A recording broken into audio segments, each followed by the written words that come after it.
بسم اللہ الرحمن الرحیم۔ السلام علیکم ورحمۃ اللہ وبرکاتہ۔ دنیا کی سب سے قیمتی گائے، جس کی دنیا میں سب سے زیادہ قیمت لگائی کی وہ گائے، یہ قرآن مجید میں اس واقعے کو بیان کیا گیا ہے، اور اس سورت کا نام بھی سورۃ البقرہ یعنی گائے والی سورت رکھا گیا۔ اس کا واقعہ یہ ہے کہ بنی اسرائیل میں ایک بہت ہی نیک اور صالح بزرگ تھے، اور ان کا ایک ہی بیٹا تھا، اور ان کے پاس فقط ایک گائے کی بچیا تھی، اور ان بزرگ نے اپنی وفات کے قریب اس بچیا کو جنگل میں لے جا کر ایک جھاڑی کے پاس یہ کہہ کر چھوڑ دیا کہ یا اللہ، میں اس بچیا کو اس وقت تک تیری امانت میں دیتا ہوں کہ میرا بچہ بالغ ہو جائے، اور اس کے بعد ان بزرگ کی وفات ہو گئی۔ بچیا چند ہی دنوں میں بڑی ہو کر درمیانی عمر کی ہو گئی، اور وہ بچہ جوان ہو گیا۔ اپنی ماں کا بہت ہی فرما بردار اور انتہائی نیکوکار بچہ تھا۔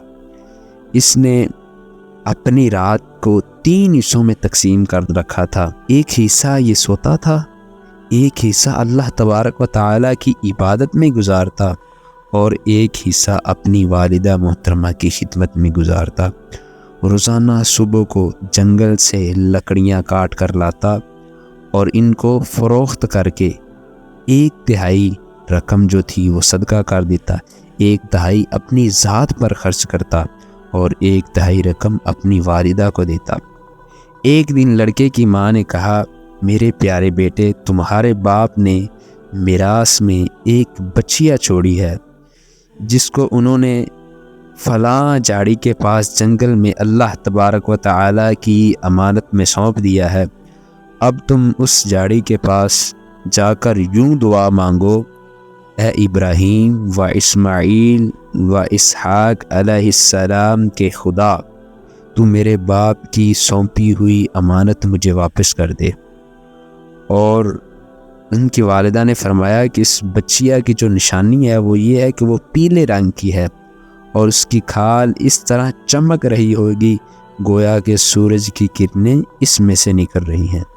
یہ سن کر لڑکا جنگل میں اس جھاڑی کے پاس گیا اور دعا مانگی۔ فوراً ہی وہ گائے دوڑتی ہوئی اس کے پاس آ کر کھڑی ہو گئی۔ یہ اس کو پکڑ کر گھر لایا، اور تو اس کی ماں نے کہا، بیٹا تم اس گاؤں کو لے کر جاؤ اور بازار میں 3 دینار میں فروخت کر ڈالو، لیکن کسی گاہک کو میرے ساتھ مشورہ کیے بغیر اسے مت فروخت کرنا۔ ان دنوں بازار میں گائے کی قیمت 3 دینار ہی ہوا کرتی تھی۔ بازار میں ایک گاہک آیا جو در حقیقت انسان نہیں بلکہ فرشتہ تھا۔ اس نے کہا، میں گائے کی قیمت 3 دینار سے زیادہ دوں گا، مگر تم اپنی ماں سے مشورہ کیے بغیر گائے مجھے فروخت کر دو۔ لڑکے نے کہا کہ خواہ تم کتنی ہی زیادہ قیمت دے کر نہ جاؤ، میں اپنی اماں سے مشورہ کیے بغیر تمہیں کبھی نہیں دوں گا۔ اس گائے کو پھر لڑکے نے نہیں بیچا۔ لڑکے نے ماں سے سارا ماجرا بیان کیا، تو ماں نے کہا کہ گاہک شاید کوئی فرشتہ تھا، تو اے بیٹے تم اس سے مشورہ کرو، ہم اس گائے کو ابھی فروخت کریں یا نہ کریں۔ چنانچہ اس لڑکے نے بازار میں جب اس گاہک سے مشورہ کیا تو اس نے کہا کہ ابھی تم اس گائے کو فروخت نہ کرو، آئندہ اس گائے کی حضرت عیسیٰ علیہ السلام کے لوگ خریدنے کے لیے آئیں گے، اور اس گائے کے چمڑے میں سونا بھر کر اس کی قیمت طلب کرنا، تو وہ لوگ اتنی ہی قیمت تمہیں دے کر اس گائے کو خرید لیں گے۔ چنانچہ چند ہی دنوں کے بعد بنی اسرائیل کے ایک بہت ہی مالدار آدمی کو، جس کا نام عامر تھا، اس کے چچا زاد 2 لڑکوں نے اس کو قتل کر دیا، اور اس کی لاش کو ایک ویرانے میں ڈال دیا۔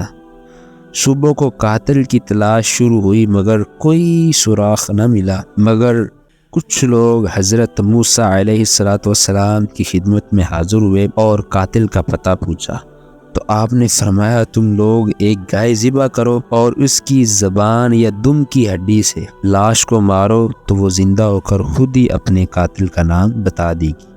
یہ سن کر بنی اس کو لے گئے، ذبح کر کے اس کی زبان یا دم کی ہڈی سے مقتول کی لاش کو مارا، تو وہ مقتول فوراً زندہ ہو گیا اور اٹھ کے بیٹھ گیا اور کہنے لگا کہ میرا قاتل کوئی اور نہیں ہے، میرا قاتل میرے چچا آزاد 2 لڑکے ہیں جنہوں نے میرے مال کی لالچ میں مجھے قتل کیا۔ یہ بتا کر وہ مقتول پھر دوبارہ مر گیا۔ چنانچہ ان دونوں قاتلوں کو قصاص میں قتل کر دیا اور مرد صالح کا لڑکا جو اپنی ماں کا فرما بردار تھا کثیر مالوں سے مالا مال ہو گیا۔ اور اس واقعے سے ہمیں سبق یہ ملتا ہے کہ جو چیز اللہ تبارک و تعالی کی امانت میں سونپ دی جائے، اللہ تبارک و تعالی اسے اپنی حفظ و امان میں رکھتا ہے۔ امید کرتے ہیں کہ آپ کو ہماری یہ ویڈیو پسند آئی ہوگی۔ ہمارے چینل کو سبسکرائب کر لیں، ویڈیو کو لائک اور شیئر کرنا مت بھولیے گا۔ جزاک اللہ خیرہ۔